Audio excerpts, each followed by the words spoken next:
Hello hi friends, welcome to my channel Sunitha Venkat creations Telugu YouTube channel.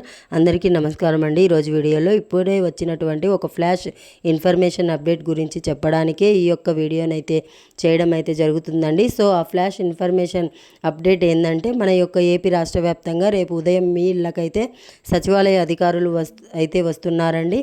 అయితే వస్తే కనుక తప్పనిసరిగా ఈ 5 పత్రాలు మీరు చూపించాల్సి అయితే ఉంటుంది. ఈ 5 పత్రాలు చూపిస్తేనే మీ యొక్క పెన్షన్ అనేది వస్తుంది, లేదంటే కనుక మీ యొక్క పెన్షన్ అనేది రద్దు చేస్తారు. సో ఇప్పటి వరకు మనకు ఏంటంటే ఎంతమంది పెన్షన్ రద్దు చేశారు, సో దానికి సంబంధించిన పూర్తి వివరాలు తెలియజేస్తాను. దీనికి సంబంధించిన నోటిఫికేషన్ కూడా అయితే వచ్చింది. ఒకసారి ఆ నోటిఫికేషన్లో మీకు చూపించి ఎక్స్ప్లెయిన్ అయితే చేస్తాను. ఇక్కడ చూసుకున్నట్లయితే నోటిఫికేషన్ ఇక్కడ స్టిక్ చేస్తున్నాను. ఇక్కడ చూడండి, 6,000 రూపాయల పెన్షన్లో అక్రమాలు అని చెప్పేసి టైటిల్తో నోటిఫికేషన్ అయితే వచ్చింది. అయితే ఇక్కడ మనకు ఇప్పటి వరకు 65,000 మంది అనర్హులు అయితే గుర్తించారని చెప్పేసి కూడా ప్రభుత్వం అయితే చెబుతున్నారు. బోగస్ వైకల్య ధృవ పత్రాలతో లబ్ధిదారులు డిసెంబర్ వరకు వైకల్య నిర్ధారణ పరీక్షలు కొనసాగింపు.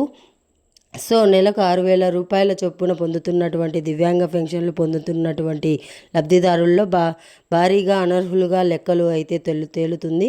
ఇంతకుముందు 15,000 రూపాయల చొప్పున పెన్షన్లు పొందేవారిలో అనర్హులను అయితే గుర్తించి ఏరివేసిన విషయం తెలిసిందే. ఇదే కోవలో గత నెల మనకు 6,000 రూపాయల పెన్షన్కు సంబంధించి పొందుతున్న వారిలో జాబితా నుండి అనర్హులను అయితే తొలగిస్తున్నారు. వైకల్యానికి గుర్తింపు అయితే కేటగిరీలో కలిపి నెలకు 6,000 రూపాయల పెన్షన్ పొందే వారు రాష్ట్రంలో 8 లక్షల మంది అయితే ఉన్నట్టుగా ప్రభుత్వం అయితే చెప్తున్నారండి. వీరిలో గత ఫిబ్రవరి నుంచి ఆరోగ్య శాఖ సెర్చ్ పెట్టారు.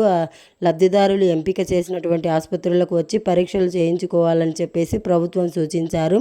8 లక్షల మందిలో సగం వరకు ఆర్థో సమస్యలు ఉన్నవారే. మిగిలిన వారిలో ఈఎంటీ, కంటి చూపు లోపము, మానసిక ఇతర సమస్యలు ఉన్నవారు.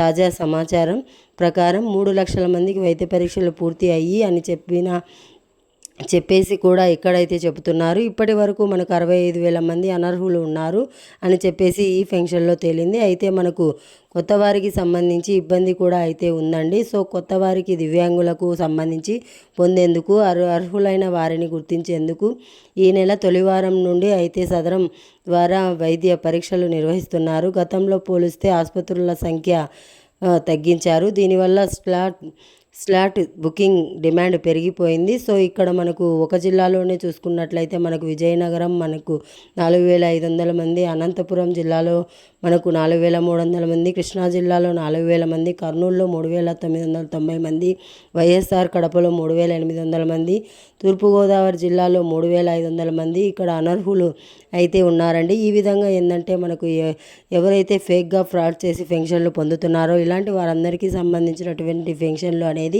ఏరివేయడానికి ప్రభుత్వం అయితే రేపు సచివాలయ అధికారులు అయితే వస్తున్నారు. తప్పనిసరిగా మీ దగ్గర ఉన్నటువంటి డాక్యుమెంట్స్ చూపించాలి. ఏ ఒక్కటి మిస్ అయినా కానీ మీ యొక్క పేరు అనేది రద్దు చేయబడుతుంది. ఇదే ఇవాళ అప్డేట్. వీడియో నచ్చితే లైక్ చేయండి, మీ ఫ్రెండ్స్ అండ్ ఫ్యామిలీ మెంబర్స్కు షేర్ చేయండి. అలాగే మన ఛానల్ని సబ్స్క్రైబ్ చేసుకోండి. Thanks for watching. Thank you.